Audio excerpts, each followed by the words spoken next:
Assalamualaikum warahmatullahi wabarakatuh. Pada kesempatan kali ini saya coba akan membahas modul 1 CCNA mengenai jaringan saat ini.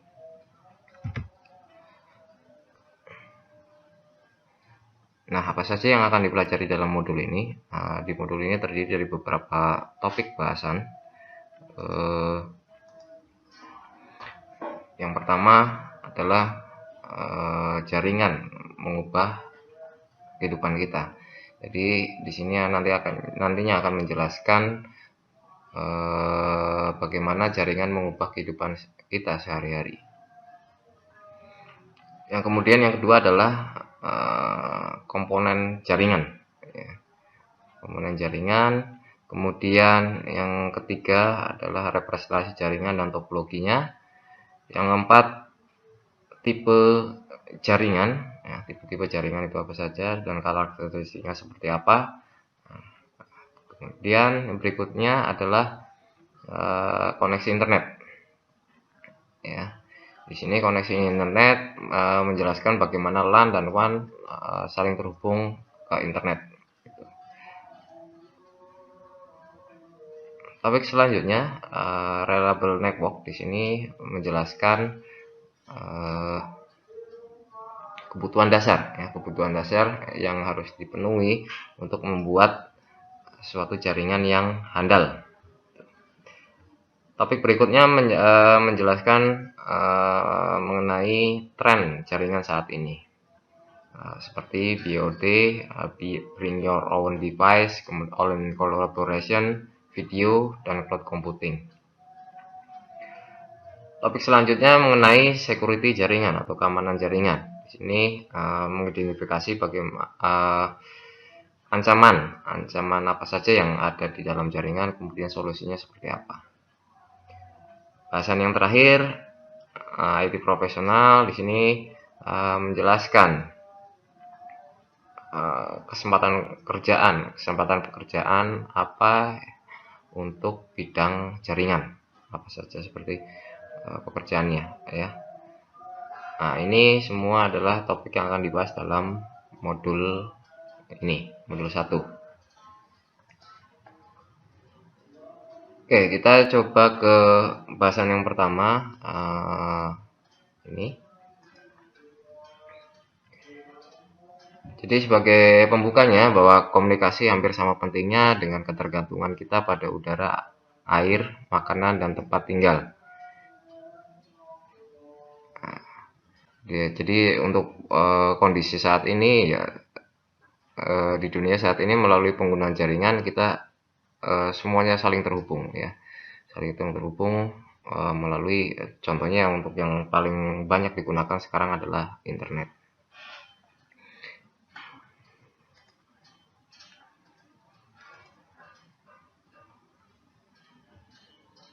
Nah, seperti yang dikatakan sebelumnya di sini, bahwa jaringan komputer untuk saat ini juga dapat membuat dunia tanpa batasan, yang artinya dengan jaringan kita bisa berinteraksi dengan siapa saja, di mana saja, dan kapan saja.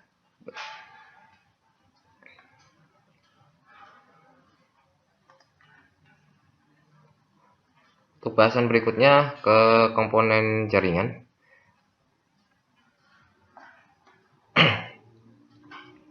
Nah, di sini dikatakan bahwa setiap komputer dalam jaringan itu dinamakan dengan host atau end device, perangkat akhir, ya. Jadi setiap komputer yang terhubung dalam suatu jaringan ini dikatakan host atau end device. Ya, seperti contohnya ini pelayan bisa sebagai pelayan, bisa sebagai server. Server merupakan komputer yang menyediakan informasi untuk end device, ya. Contohnya informasi apa saja yang diperlukan atau yang biasa diakses oleh end device, yaitu misalkan contohnya adalah server email, kemudian web server dan file server. Ini contoh-contoh beberapa layanan server yang biasa diakses oleh klien. Sedangkan klien merupakan komputer yang mengirimkan request dan menerima request informasi tersebut, ya. Jadi komputer yang melakukan request ke server untuk meminta suatu informasi yaitu disebut klien, ya. Jadi contohnya seperti misalkan kita membuka web, ya, kita ketikkan alamat www.yahoo.com atau dan sebagainya, nanti yang akan merespon adalah web server ini. Yang kemudian nantinya akan ditampilkan informasi yang kita minta itu di browser dan sebagainya, ya. Kemudian berikutnya contohnya klien mengakses email. Jadi klien mengakses email, kita buka Google, Gmail dan sebagainya. Nah, nanti untuk kemudian server email itu akan merespon dengan membuka email dan sebagainya. Nah, itu contoh-contoh sederhananya seperti itu.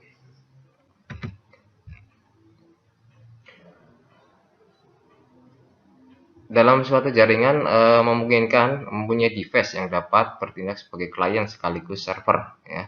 Dalam jaringan yang seperti itu, di mana satu komputer itu bisa bertindak sebagai klien dan server, itu dinamakan dengan jaringan peer-to-peer, ya. Peer-to-peer network, ya.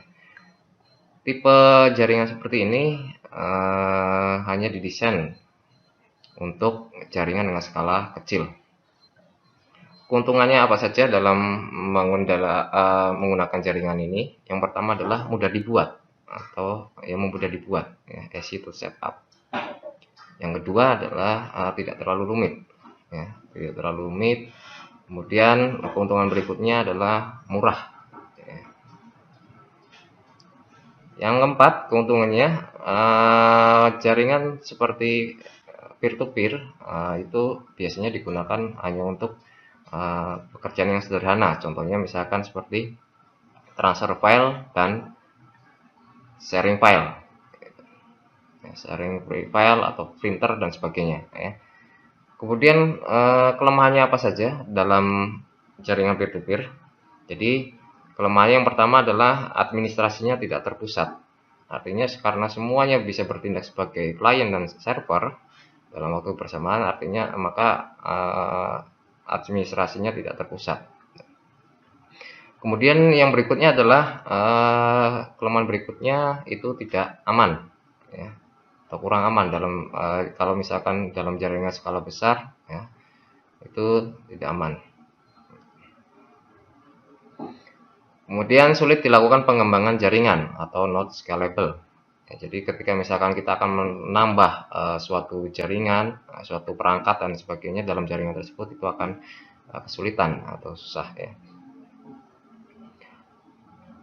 Kerugian berikutnya, yang berikutnya adalah performanya lambat. Nah, itu beberapa kerugian dari peer-to-peer, jaringan peer-to-peer, kelemahan, ya, kerugian atau kelemahan.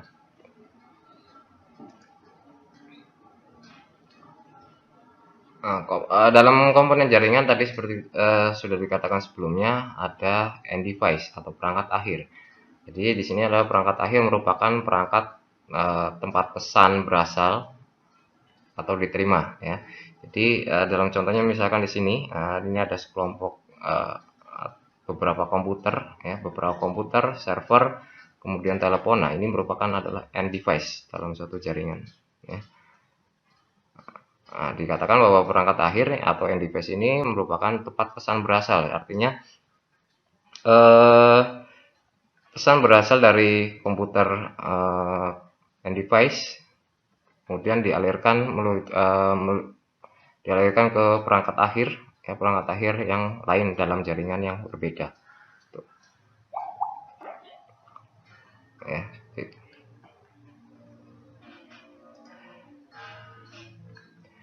Komponen jaringan berikutnya adalah intermediary network, ya.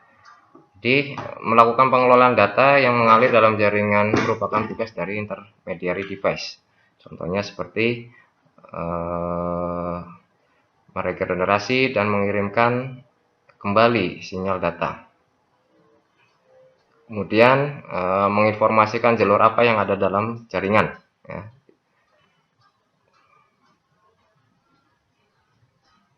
Tugas berikutnya adalah memberitahu perangkat lain ketika kesalahan dan kegagalan komunikasi. Jadi ketika ada kegagalan komunikasi atau error dan sebagainya, gagal untuk berkomunikasi, maka perangkat memungkinkan perangkat yang perangkat lainnya itu memberikan suatu informasi ke perangkat pengirim agar karena terjadi kegagalan atau kesalahan dalam jaringan. Ya. Contoh di sini untuk intermediary device yaitu wireless router, ya, router. Di sini contohnya adalah wireless router, kemudian switch, ya, switch, kemudian router, multi-layer switch, dan firewall. Nah, itu merupakan intermediary device.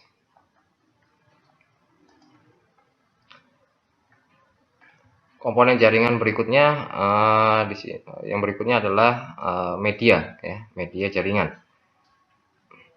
Komunikasi melalui jaringan dilakukan melalui media yang memungkinkan pesan atau data mengalir dari suatu sumber ke tujuan. Ya.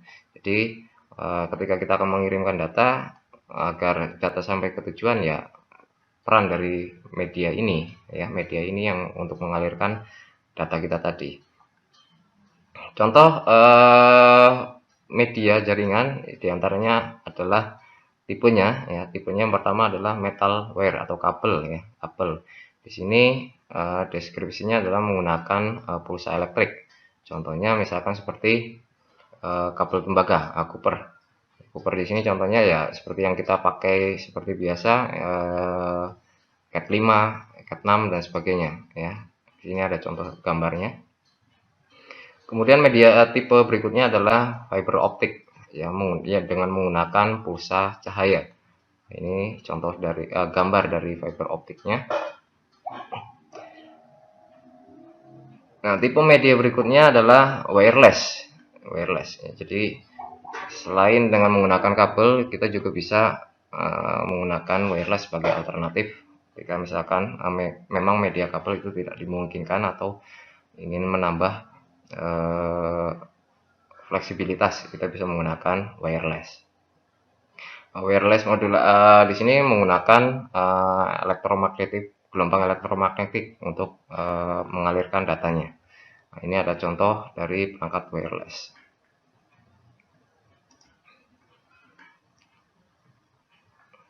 Oke, kita ke bahasan selanjutnya mengenai representasi jaringan dan topologinya.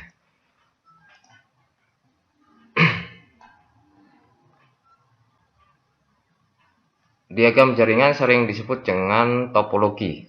Di sini menggunakan simbol untuk merepresentasikan perangkat di dalam jaringan. Nah, ini merupakan simbol-simbol yang mungkin simbol-simbol standar, ya, simbol-simbol standar yang ada di dalam jaringan. Ini bisa kita temukan misalkan kalau kita menggunakan packet tracer dan sebagainya, atau alat simulasi mungkin, ya, seperti GNS3 dan sebagainya. Nah, di sini contoh untuk simbol jaringan end device. Bisa seperti ini, merupakan gambar seperti ini merupakan desktop komputer, kemudian ini laptop, printer, IP phone, wireless update dan sebagainya. Kemudian untuk simbol dari intermediary device seperti ini, wireless router, LAN switch, router, dan multi-layer switch dan firewall. Untuk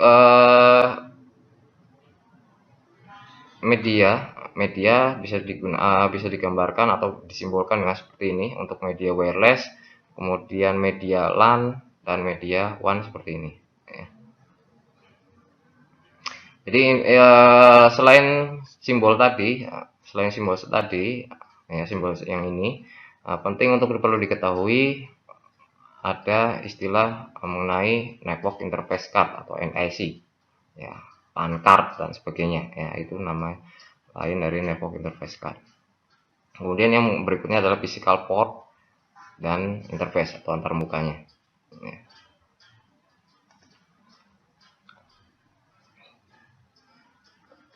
Nah, kita menuju ke topik selanjutnya.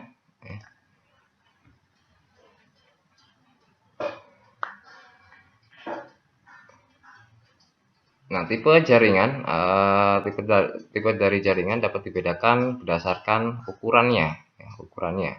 Nah, ini kita di sini dicontohkan dibagi menjadi 1, 2, 3, 4. Ya, 4 tipe dari jaringan menurut berdasarkan ukurannya. Yang pertama yaitu small home network atau jaringan rumah kecil. Ya. Di sini ini adalah gambar small home. Ya. Nah, di sini mengkoneksikan beberapa komputer dan ke internet. Ya, di sini contohnya. Ya. Dalam pengertiannya smart home yaitu menghubungkan beberapa komputer satu sama lain ke internet. Nah, contohnya misalkan seperti kita punya koneksi internet di rumah, ya, untuk koneksi pribadi keluarga itu merupakan smart home. Kemudian tipe jaringan berikutnya adalah SOHO atau Small Office Home Office.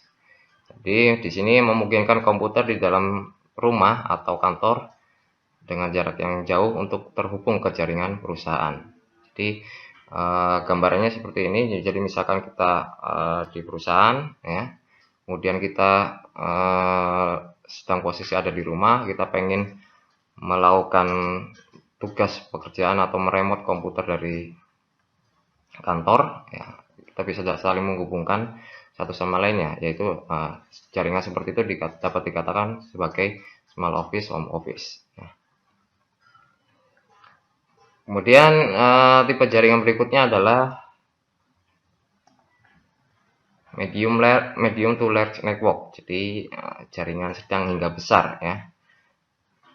Jadi pengertiannya di sini adalah banyak lokasi dengan ratusan atau ribuan komputer yang saling terhubung. Jadi mungkin di sini digambarkan antar perusahaan, kemudian antar perusahaan yang berbeda secara geografis, misalkan beda provinsi, kemudian beda kabupaten dan sebagainya. Ya, itu bisa dikatakan dengan medium to large network. Tipe jaringan yang terakhir yaitu World Wide Network. Ya, di sini menghubungkan ratusan juta komputer di seluruh dunia. Ya, seluruh dunia. Jadi contohnya internet. Ya, internet World Wide.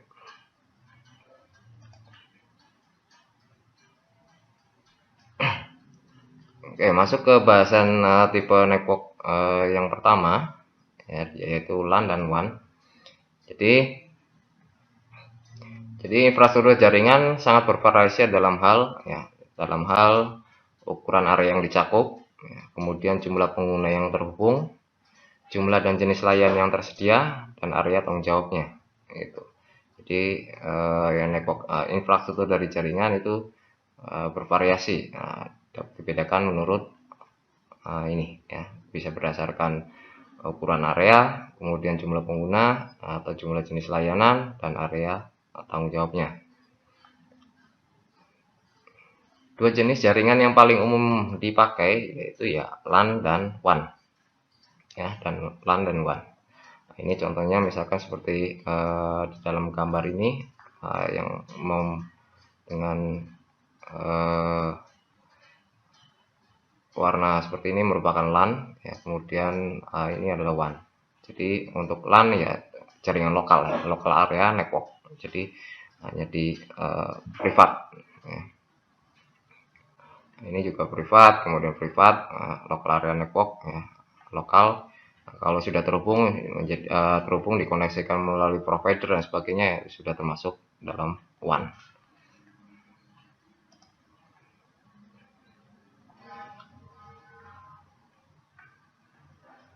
Nah, LAN adalah infrastruktur jaringan yang menjangkau area geografis kecil.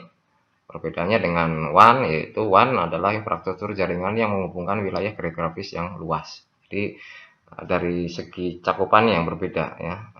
LAN untuk area geografik yang kecil seperti kantor, ya, kemudian satu ruangan dan sebagainya. Nah, itu merupakan LAN. WAN menghubungkan antar LAN, ya.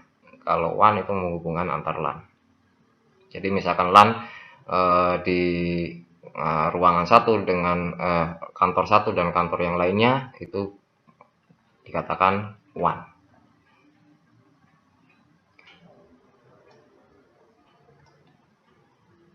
Jadi di sini perbedaan antara LAN dan WAN dapat dibedakan dari tabel berikut, ya, di mana LAN yang pertama adalah menghubungkan perangkat ujung atau end device di area terbatas, kemudian dikelola oleh satu organisasi atau individu. Kemudian menyediakan bandwidth berkecepatan tinggi ke perangkat internal di dalamnya. Jadi setiap end device ini punya kecepatan yang tinggi selama dia merupakan satu LAN ya, internet device. Kemudian yang LAN, jadi LAN ini adalah menghubungkan LAN, ya, menghubungkan antar LAN di wilayah geografis yang luas. Seperti tadi kita contohkan bahwa misalkan perusahaan A, kita pengen menghubungkan dengan perusahaan B yang ada berbeda kabupaten atau bahkan provinsi, ya, itu bisa dapat dikatakan sebagai WAN. Kemudian yang berikutnya, karakteristik berikutnya adalah biasanya dikelola oleh satu atau lebih penyedia layanan.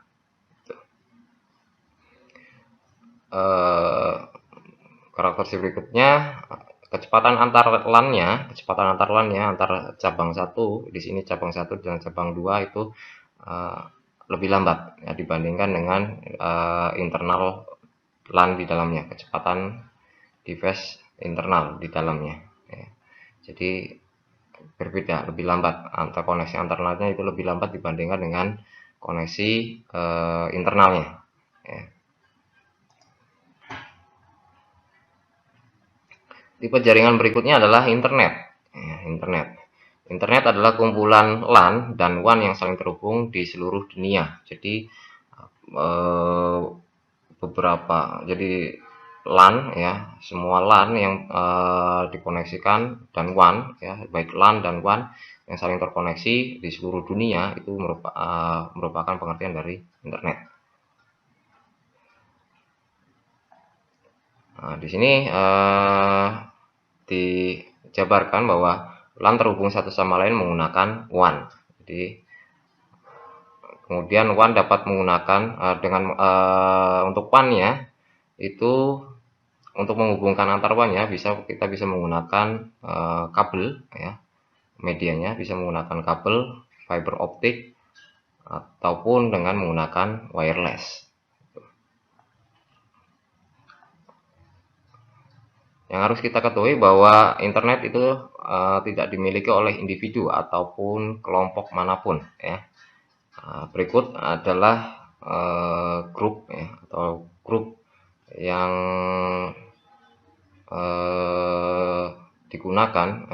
yang dikembangkan untuk membantu mempertahankan struktur dari internet. Nah, ini yang untuk membantu mempertahankan struktur dari internet. Nah, ini grupnya, ya.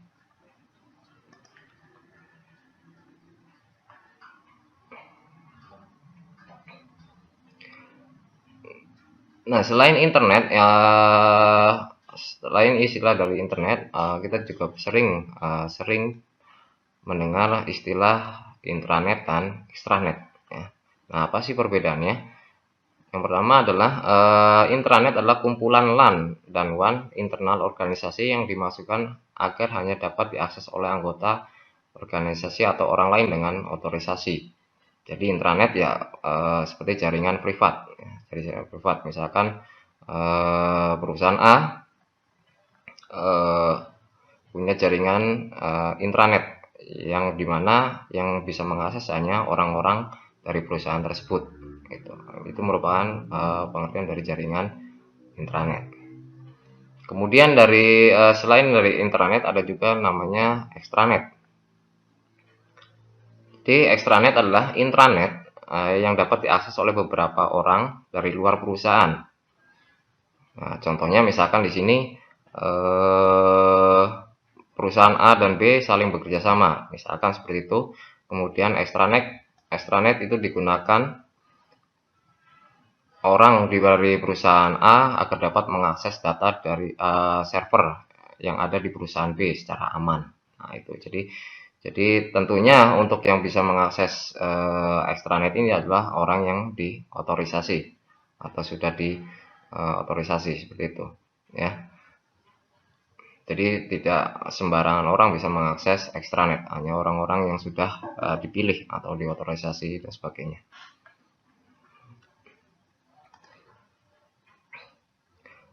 Bahasan selanjutnya mengenai koneksi internet. Nah, ada banyak cara untuk menghubungkan pengguna dan organisasi ke internet, ya. Jadi yang pertama, layanan yang paling populer yang biasa digunakan untuk perumahan, ya, perumahan atau kantor kecil, seperti kabel broadband, kemudian DSL, ya, ataupun wireless, one ear kabel, ya, wireless, kemudian dan mobile service. Contoh berikut adalah contoh layanan internet akses, ya. Layanan internet akses yang banyak digunakan untuk pengguna rumahan atau kantor kecil, ya. Bisa menggunakan broadband digital atau kabel, kemudian DSL. DSL ini menggunakan, kalau kita pengen koneksi internet, menggunakan media bukan media melalui media telepon, ya, media telepon, dan di sini mobile service dan sebagainya. Nah, kadangkala suatu organisasi, mungkin organisasi yang lebih besar, memerlukan koneksi yang lebih cepat untuk mendukung telepon IP, konferensi video, dan penyimpanan pusat data, ya. Nah, mungkin di mana di mana untuk akses internet yang ada untuk seperti yang tadi kita sebutkan di atas itu tidak mencukupi. Nah, itu kita bisa menggunakan layanan bisnis, ya, layanan bisnis yang disediakan oleh penyedia layanan. Di sini contohnya ya seperti DSL bisnis, kemudian LISLAN dan Metro Ethernet. Yang jelas ini kecepatannya lebih cepat dibandingkan dengan yang pengguna rumahan, ya, gitu.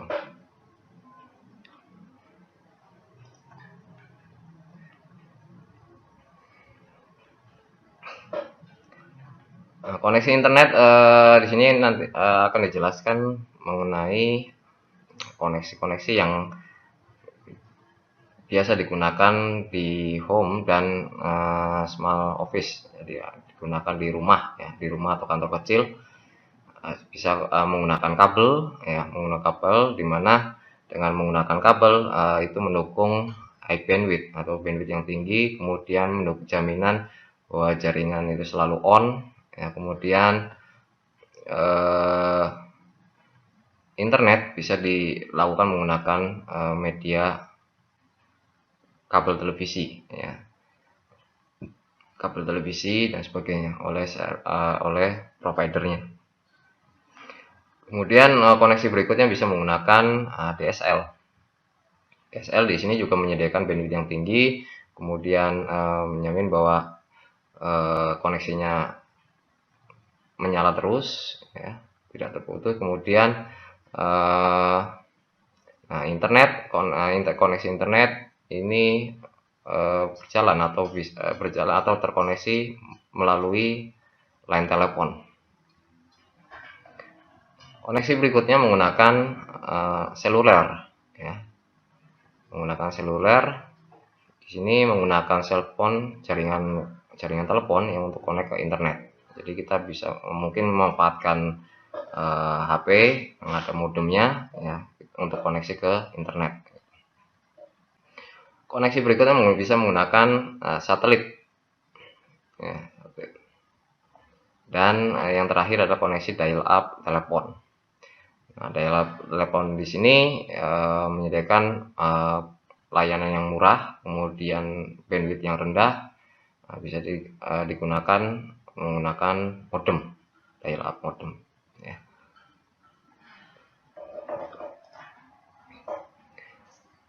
Nah, untuk internet koneksi kelas bisnis di sini Jadi biasanya untuk koneksi bisnis perusahaan mungkin memerlukan bandwidth yang lebih tinggi, kemudian koneksinya khusus. Artinya koneksi khusus adalah dedicated ya. Biasanya kalau yang rumahan itu share. Kemudian dan layanan terkelola. Artinya kita memiliki perusahaan memiliki kewenangan untuk mengelola bandwidth-nya sendiri ya.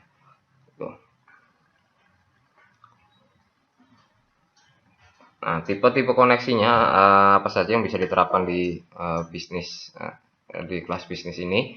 Yang pertama adalah dedicated last LAN ya. Dedicated last LAN ini, kemudian Ethernet WAN ya, DSL dan satelit.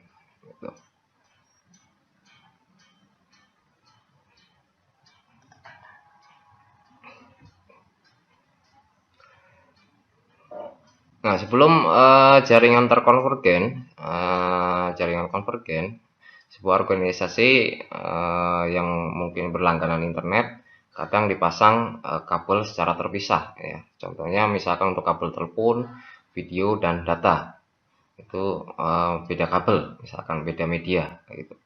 Untuk kabel untuk video sendiri, telepon sendiri, data sendiri. Misalkan masing-masing jaringan ini akan menggunakan teknologi berbeda untuk membawa sinyal ya.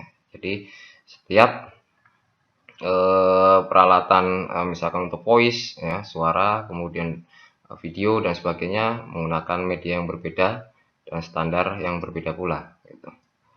Nah, ini kondisi sebelum jaringan terkonvergensi ya.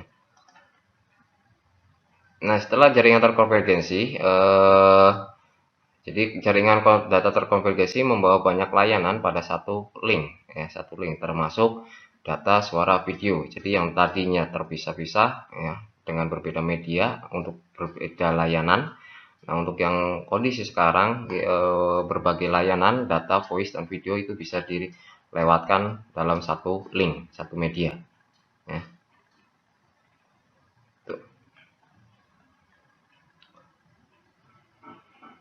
Nah, tentunya untuk menerapkan sistem seperti ini, suatu infrastruktur jaringan harus menggunakan seperangkat aturan atau rule yang standar ya. Yang standar artinya standar ya bisa digunakan untuk perangkat device yang lainnya sama ya.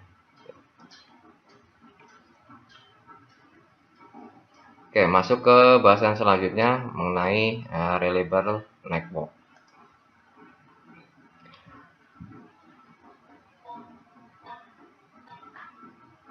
Jadi suatu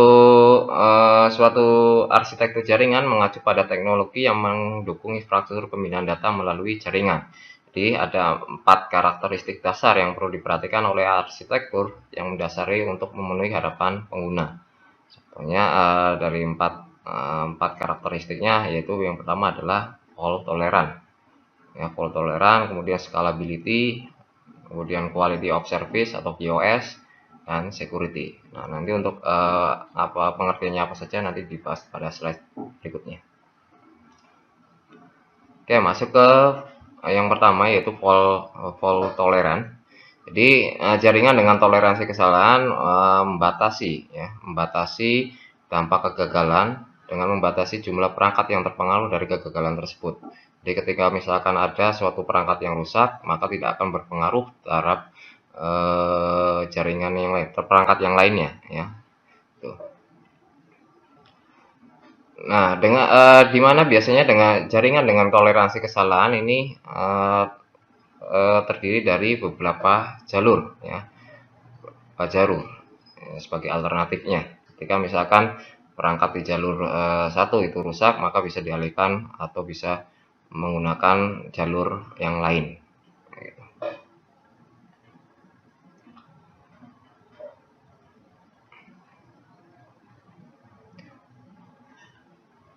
Jaringan yang handal menyediakan redundansi dengan mengimplementasikan paket switching ya.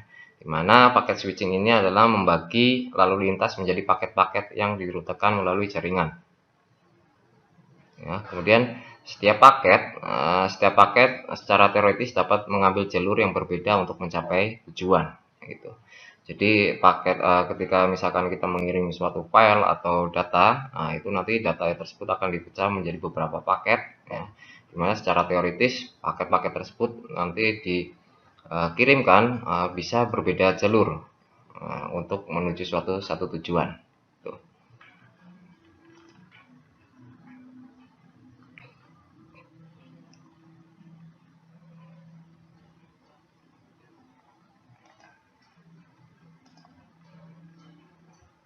Nah, kemudian yang berikutnya adalah scalability. Apa sih itu scalability? Jadi, jaringan dapat diskalakan atau scalability dapat berkembang dengan cepat dan mudah untuk mendukung pengguna dan aplikasi baru tanpa mempengaruhi kinerja layanan untuk pengguna yang ada.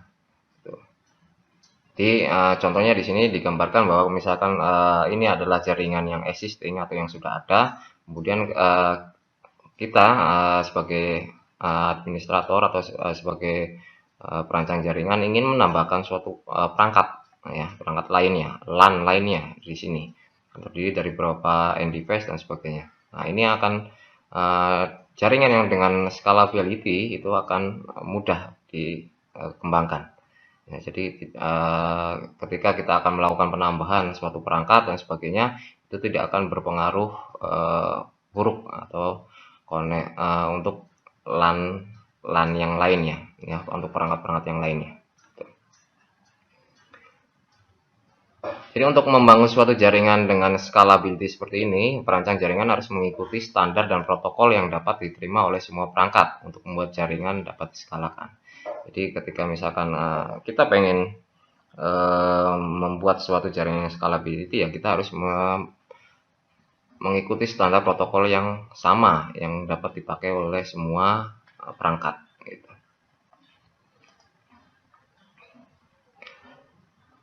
Reliable network berikutnya yaitu Quality of Service atau QoS ya. Jadi di sini transmisi suara dan video membutuhkan bandwidth yang lebih tinggi, biasanya seperti itu. Jadi kalau kita ingin nah di sini digambarkan pernahkah kalian menonton video dengan istilahnya apa ya, buffer ya, dengan jeda atau istilahnya apa ya, tersendat-sendat seperti itu ya videonya. Nah, itu pertanda bahwa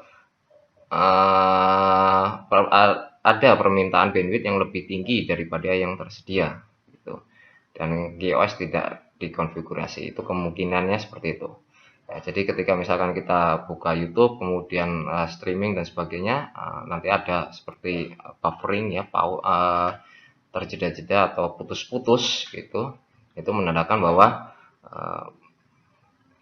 ada permintaan bandwidth yang lebih tinggi daripada bandwidth yang ada gitu. Nah, quality of service adalah mekanisme utama yang digunakan untuk memastikan pengiriman konten yang andal untuk semua pengguna.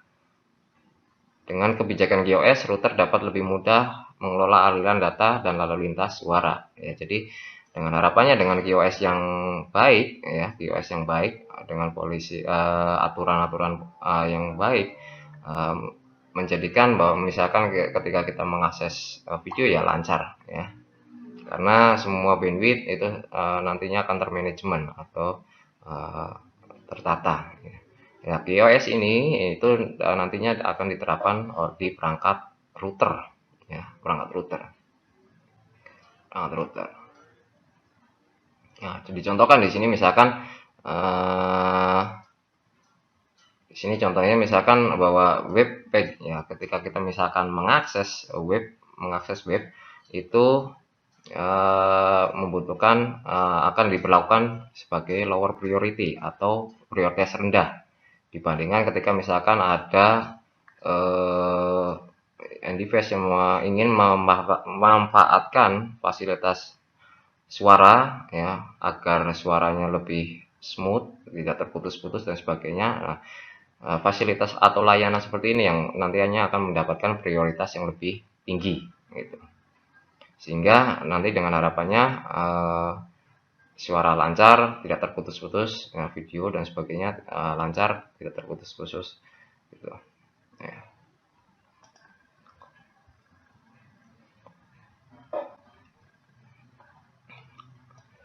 Kemudian kita masuk ke security jaringan ya, atau keamanan jaringan ya. Jadi ada dua jenis utama keamanan jaringan yang harus diperhatikan. Yang pertama adalah keamanan infrastruktur jaringan. Keamanan infrastruktur jaringan itu terdiri dari keamanan fisik perangkat, ya, keamanan fisik perangkat, kemudian mencegah akses tidak sah ke perangkat. Jadi di sini lebih ke secara fisik, ya, secara fisik, gitu. Dan bagaimana cara mencegah akses sehingga akses perangkat itu lebih terfilter atau lebih apa istilahnya, lebih aman ya. Nah, mungkin dalam kasus ini kita bisa menerapkan login password dan sebagainya untuk menghindari akses oleh orang yang tidak bertanggung jawab. Keamanan yang kedua adalah keamanan mengenai informasi ya.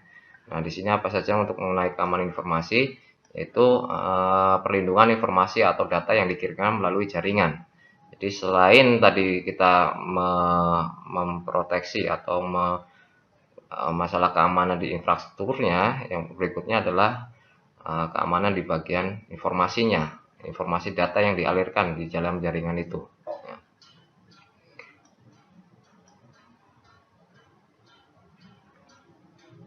Nah, ini ada tiga tujuan dari keamanan jaringan. Yang pertama adalah confidentiality ya, atau kerahasiaan.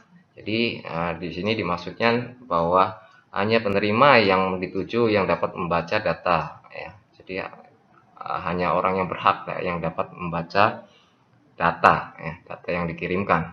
Jadi misalkan si A mengirimkan si B, maka yang berhak membukanya adalah si B gitu. Bukan si C, D dan sebagainya ya. Jadi hanya orang yang berhak. Kemudian berikutnya adalah integrity. Jadi integritas di sini atau integritas di sini menjamin bahwa data belum diubah selama transmisi gitu. Jadi selama data sampai ke tujuan itu tidak mengalami perubahan. Artinya data yang ada dari sumber sampai di tujuan itu benar-benar sama, belum terjadi perubahan dan sebagainya.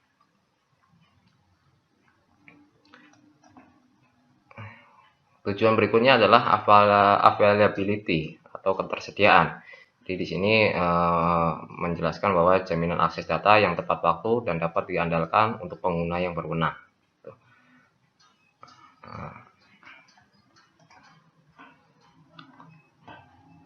Bahasan berikutnya adalah tren dari jaringan saat ini. Ya. Nah, di sini peran jaringan harus menyesuaikan dan terus berubah agar dapat mengikuti teknologi baru.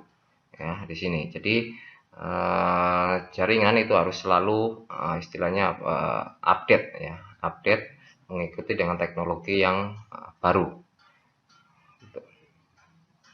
Beberapa tren jaringan yang baru mempengaruhi organisasi dan customer ya. Di antaranya yaitu yang pertama adalah bring your own device atau BOD. Kemudian online collaboration, video communication, dan cloud computing. Nah, BOD atau bring your own device ya, di sini memungkinkan pengguna untuk menggunakan perangkat sendiri sehingga kita lebih banyak kesempatan dalam fleksibilitas yang lebih besar. Jadi harapannya dengan BOD ini itu dapat membuat atau menjadikan kita lebih fleksibel untuk mengakses suatu data ya kapanpun dimanapun ya, ini perlengkapan.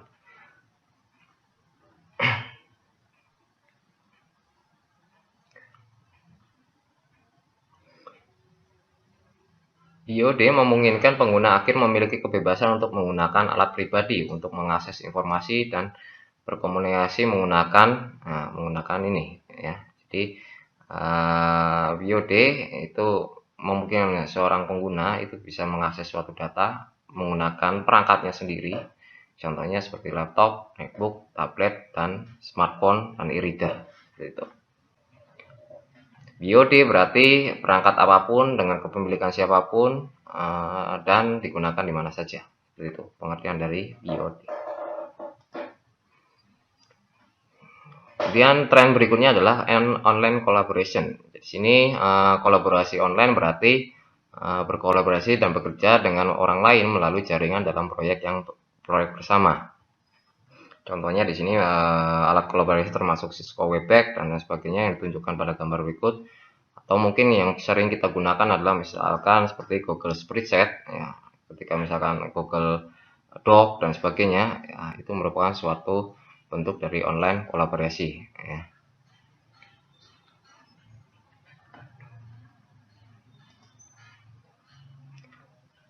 Video communication yang berikutnya adalah video communication, tren berikutnya. Ya. Jadi panggilan video dibuat untuk siapa saja dimanapun mereka berada. Kemudian di sini termasuk juga video conference, ya.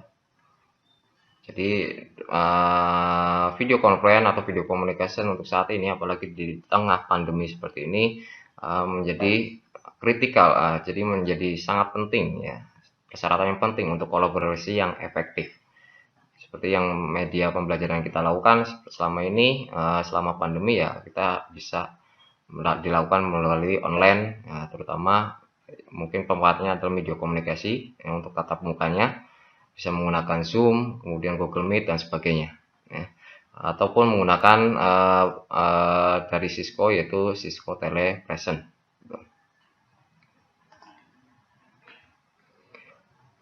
Tren jaringan berikutnya adalah cloud computing. Jadi komputasi awan, cloud computing atau komputasi awan memungkinkan kita untuk menyimpan file pribadi atau mencadangkan data di server melalui internet. Jadi aplikasi juga dapat diakses menggunakan cloud, kemudian memungkinkan bisnis mengirimkan ke perangkat apapun dimanapun di dunia. Ya. Jadi contoh kalau penggunaan cloud computing yang paling sederhana ya pemakaian Google Drive. Ya. Di mana Google Drive kita bisa menyimpan file, membackup file dari mana saja, ya, kapanpun, ya, dimanapun, kita bisa menyimpan di cloud computing tersebut. Atau misalkan kita mempunyai suatu aplikasi web, kita pengen simpan di hosting dan sebagainya, itu merupakan juga sama seperti cloud computing.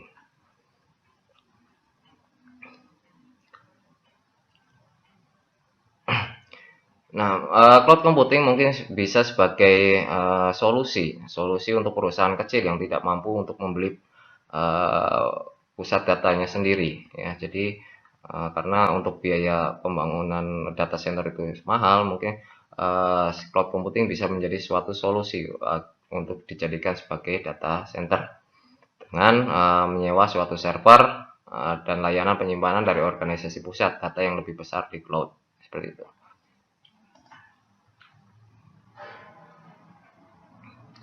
Cloud computing dapat dibedakan menjadi 4 tipe. Yang pertama adalah public cloud. Public cloud ini tersedia untuk masyarakat umum melalui bisa digunakan dengan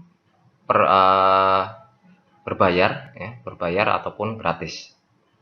Kemudian yang berikutnya adalah private cloud, ditunjukkan untuk organisasi atau entitas tertentu seperti pemerintah. Kemudian berikutnya adalah hybrid cloud, bisa gabungan, ya, bisa gabungan 2 atau lebih cloud tipe cloudnya. Kemudian berikutnya adalah custom cloud. Ya, custom cloud sini biasanya digunakan untuk industri yang spesifik seperti kesehatan atau media, ya. Dapat juga sebagai privat maupun publik. Nah, kemudian tren teknologi di rumah, tren jaringan bisa juga mempengaruhi kehidupan kita di rumah ya. Contohnya misalkan penggunaan teknologi di rumah ini, contohnya misalkan smart home ya sekarang. Nah, smart home merupakan teknologi rumah pintar atau smart home adalah tren yang berkembang memungkinkan teknologi diintegrasikan ke dalam peralatan sehari-hari yang memungkinkan mereka untuk terhubung dengan perangkat lain. Di sini contohkan ketika misalkan kita punya oven ya, ingin memasak secara otomatis, maka bisa disinkronkan menggunakan Google Calendar dan sebagainya ya. Kemudian ataupun misalkan kita pengen menyalakan sebuah lampu di rumah, bisa melalui handphone kita, nah, itu juga bisa dilakukan melalui teknologi saat ini.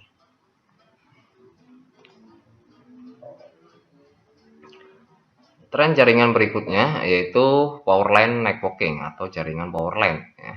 Apa itu powerline? Nah, jadi jaringan powerline memungkinkan perangkat untuk terhubung ke LAN di mana kabel jaringan data atau komunikasi nirkabel bukan pilihan yang layak. Artinya ketika misalkan di rumah atau di kantor ketika kabel itu bukan suatu solusi dan jaringan itu tidak merupakan suatu solusi, maka kita bisa memanfaatkan line power ya atau listrik ya, saluran listrik.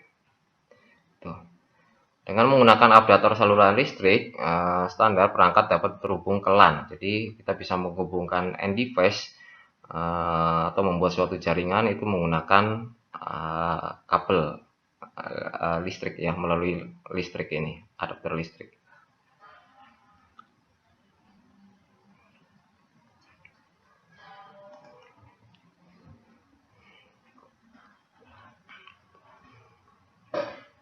Nah, tren berikutnya adalah wireless broadband ya, wireless broadband. Jadi selain DSL dan kabel, nirkabel adalah pilihan lain yang digunakan untuk menghubungkan rumah dan bisnis kecil ke internet. Jadi ketika misalkan kabel tidak memungkinkan atau DSL tidak memungkinkan, kita bisa menggunakan wireless untuk menghubungkan perangkat yang ada di rumah itu ke internet. Nah, untuk layanan ini digunakan oleh ISP atau WISP, Wireless Service Provider. Ini biasanya digunakan di pedesaan. Artinya secara geografis itu tidak memungkinkan atau mungkin terlalu jauh ketika misalkan kita menggunakan kabel dan sebagainya. Atau mungkin tidak ada jaringan telepon, ya tidak. Maka wireless ini bisa menjadikan suatu alternatif atau solusi ya.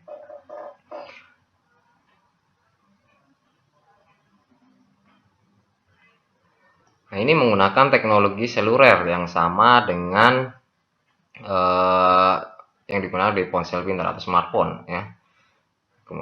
Di mana di sini penggunaannya antena dipasang di luar rumah, menyediakan konektivitas nirkabel. Nah, kemudian untuk koneksi ke end device-nya itu bisa menggunakan kabel. Gitu. Bahasan selanjutnya mengenai network security atau keamanan jaringan. Jadi keamanan jaringan merupakan bagian yang sangat penting, bagian integral dari jaringan, terlepas dari ukuran jaringannya itu sendiri. Jadi walaupun jaringan itu kecil, besar dan sebagainya, jaringan keamanan yang merupakan bagian yang sangat penting, yang tidak dapat dipisahkan. Gitu, seperti itu.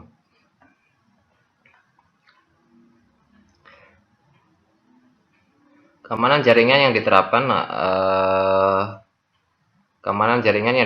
harus memperhatikan lingkungan sekaligus mengamankan data, namun tetap memperhatikan kualitas layanan yang diharapkan dalam jaringan tersebut. Seperti itu. Kemudian nah, untuk ancaman mungkin bisa datang dari eksternal maupun internal. Ya, internal ya seperti ancaman yang ada dalam jaringan itu sendiri atau end device yang berada dalam jaringan itu sendiri ya, itu merupakan ancamannya.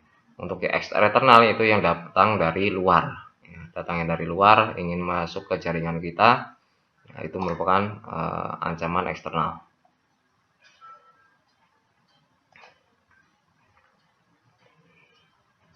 Nah, contoh dari external threat atau ancaman eksternal ya, yang pertama adalah virus, virus, worm, dan trojan horse. Ya, itu contoh virus dan worms-nya. Kemudian ada spyware dan adware. Spyware itu sebuah software, ya, software yang digunakan untuk memata-matai. Kemudian adware biasanya bentuknya berupa iklan-iklan, yang ketika misalkan kita mengakses suatu web kemudian akan muncul pop up berupa iklan, nah berarti itu merupakan adware ya.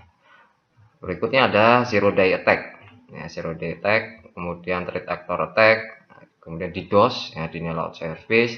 Ini contohnya misalkan seperti flood ya, flood atau membanjiri komputer server dengan request ya, request secara barengan, kemudian banyak request ya secara sepak sehingga mengakibatkan server down dan sebagainya.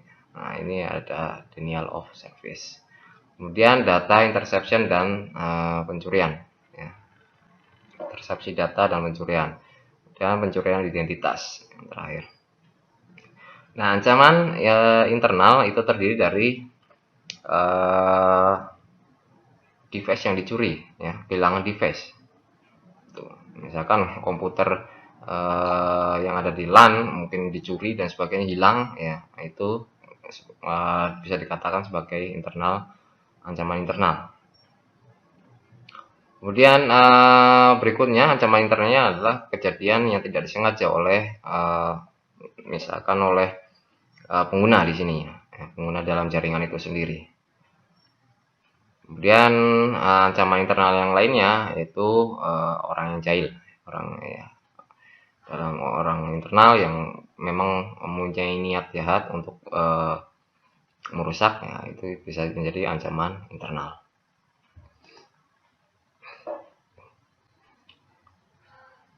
Nah, dari ancaman-ancaman tadi mungkin beberapa di sini kita akan membahas solusinya, ya, minimal solusi apa yang akan yang kita terapkan untuk mengatasi atau minimal meminimalisir ancaman yang tadi, gitu ya.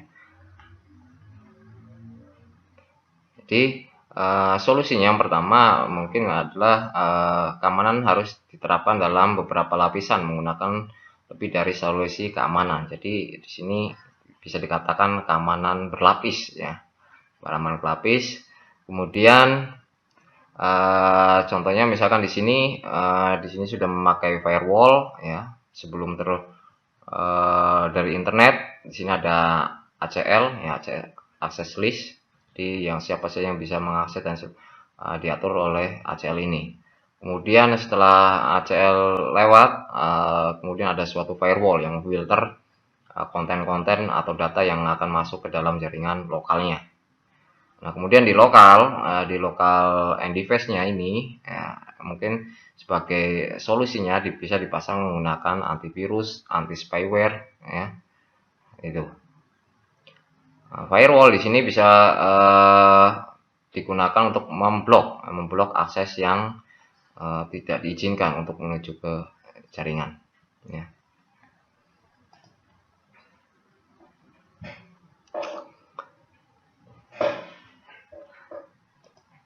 Nah, kalau untuk yang tadi adalah solusi untuk small office atau kantor kecil atau rumah atau home, ya, rumah, jaringan rumah. Nah, yang berikutnya adalah solusi untuk jaringan yang lebih besar, ya.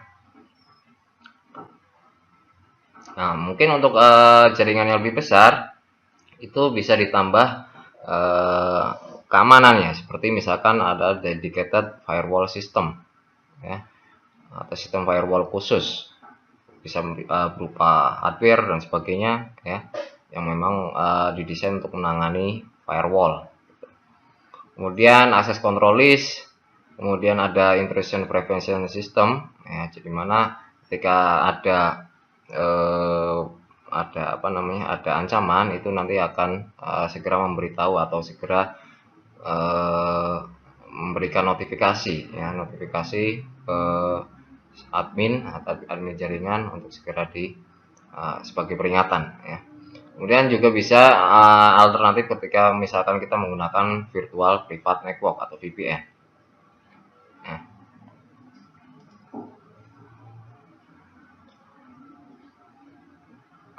Itu untuk bahasan-bahasan dari modul 1. Sekian dulu, terima kasih. Wassalamualaikum warahmatullahi wabarakatuh.